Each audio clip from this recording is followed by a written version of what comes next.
यांच्या दिल्लीवाऱ्या वाढलेल्या आहेत. कदाचित घटस्थापनेनंतर गटनेता निवडला जाईल, तोपर्यंत वाट बघावी लागेल. कोण गेलं होतं दिल्लीला? तुम्ही अनेक वेळा मी सांगितलंय की त्यांचे प्रश्न सोडून आता आम्हाला प्रश्न विचारत जा, कारण त्यांच्या प्रश्नामध्ये त्यांच्या उत्तरामध्ये काही तथ्य नसतं. हे महाराष्ट्रानं दाखवून दिलंय, मुंबईनं पण दाखवून दिलंय. तर त्यांचे प्रश्न त्यांनी टाकायचे आणि आम्ही उत्तरं द्यायची. तर तेवढा काही वेळ आम्हाला शिल्लक राहिलेला नाही. आम्ही विधायक गोष्टीवर बोलू, विकास कामावर बोलू, त्यांना तसंच बोलत राहू दे आणि अजून 25 वर्ष तसंच बोलत राहू दे विरोधक म्हणून. आम्हाला काही अडचण नाही. उद्धव ठाकरे साहेब म्हणाले की मुंबईचा गड अजून आमचा कायम आहे. दोन व्यापाऱ्यांच्या मध्ये समोर झुकणार. हा गिरे तो बी टांग उपर अशा पद्धतीचा प्रकार आहे. म्हणजे आपण हरायचं आणि परत आपण जिंकलो म्हणून सांगायचं, हे कुठच्या नीतीत बसतं? त्यांचा सपशेल पराभव झालेला आहे. आणि मी सुरुवातीपासून सांगितलं होतं की मनसेच्या पाठीमध्ये युबीटी 100% खंजीर खुपसणार, त्यांनी खुपसलेला आहे. त्यांच्या 6 जागा फक्त निवडून आल्यात आणि त्याचा परिणाम कल्याण डोंबिवलीला काय होतोय त्यांनी बघितलेला आहे. ही फक्त सुरुवात आहे. माणसांचे लिलाव होत आहेत. कल्याण डोंबिवली महानगरपालिकेच्या निवडणुकीवरून या ठिकाणी राज ठाकरेंची वक्तव्य केलेलं पाहायला मिळतं. माणसांचे पण लिलाव होईल. तर ठीक आहे, राज साहेबांनी कुठच्या संदर्भामध्ये बोलले याची माहिती घेऊ ना आम्ही. चंद्रपूरमधील नगरसेवकांना 1-1 कोटीची ऑफर दिली जाते असं वडीलकीवर म्हणतात. आरोप केला जातोय. राजकारणामध्ये सनसनाट्या बातम्या आणि ब्रेकिंग जर द्यायच्या असतील तर असे काहीतरी असंबंध विषय काढायचे आणि त्याच्यावर बोलायचं, म्हणजे आपण देखील ब्रेकिंग देता हे काही लोकांना समजायला लागलेलं. जशी सकाळची पत्रकार परिषद, तसं विजय वडेट्टीवारांचं झालेलं आहे. काहीतरी सनसनाटी. पण ते कोण देतं हे बघून घ्या. त्यांच्यामध्ये एक जोरदार वाद झालेला आहे काँग्रेस पक्षामध्ये. त्यांचे 2 गट पडलेले आहेत. दुसऱ्या गटाचे लोक कदाचित देत असतील. सोलापूरमध्ये जिल्हा परिषद निवडणुकीत 2 शिवसेना एकत्र आलेल्या पाहायला मिळतात. तुमचा हा काय प्रकार आहे? 2 शिवसेना एकत्र आल्यात काय याची कल्पना मला अजिबात नाही. त्याची आम्ही माहिती घेऊ आणि मला असं वाटतं की होणं शक्य नाही. तर तुम्ही आलेला आहात रत्नागिरीसाठी. रत्नागिरीसाठी ऑलरेडी मागच्या एमओयू मध्ये 30,000 आणि 10,000 असे 40,000 कोटीचे एमओयू आम्ही केले. त्याचं काम देखील सुरू झालेलं आहे. कोकणासाठी 3,96,000 कोटीची तरतूद आम्ही डावसवरनं इथं आणली. आता ती कुठच्या जिल्ह्यामध्ये करायची हे मुख्यमंत्री आणि दोन्ही उपमुख्यमंत्री ठरवतील. दोन्ही काँग्रेस या दोन्ही काँग्रेस जे आहेत ते महाविकास आघाडीमध्ये येतील.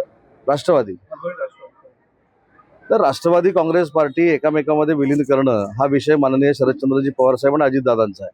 तर त्यांच्या पार्टीमध्ये आपण जाऊन कशाला नाप खुपसायला पाहिजे?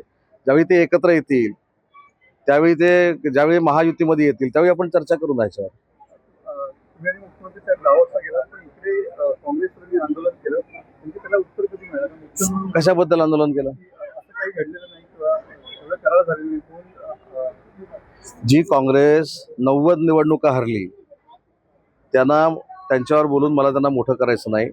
मी त्यांच्याबद्दल एकच सांगतो, त्यांना फार असा कळवळा महाराष्ट्राचा देशाचा येतो.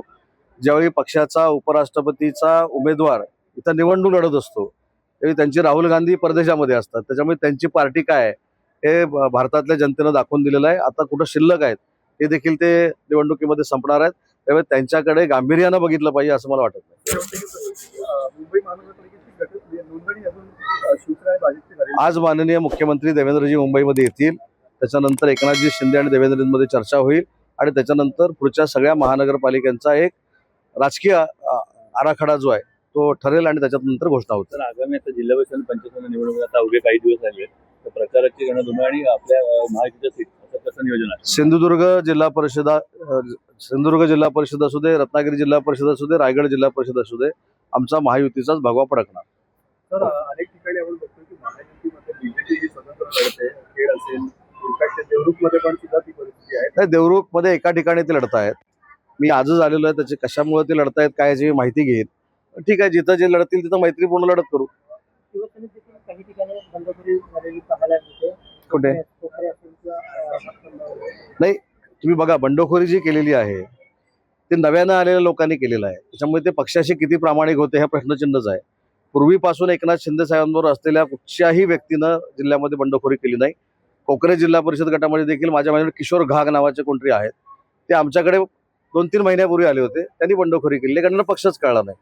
आणि आता माझ्या जिल्हा परिषद गटामध्ये काहीतरी एक बंडखोरी झालेली आहे. ती बंडखोरी म्हणत नाही मी, ते निवडणुकीनंतर कळेल काय व्हायचं ते.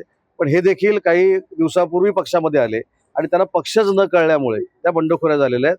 जी आलेली लोक होती ती 2-4-6 महिन्यापूर्वी आलेली होती, ज्यांना पक्ष कळलेला नाही. शौचालय घोटाळा कुठं आता? केल्यामुळे उपनगराध्यक्षांनी त्यांच्या अंगावर अभियंता धावून मी ती माहिती घेतलेली आहे. उपनगराध्यक्षांच्या अंगावर धावून गेले, शिवीगाळ झाली असं मी वर्तमानपत्रातनं सोशल मीडियावर बघितलेलं आहे. मी फोनवर सीओनशी चर्चा केलेली आहे.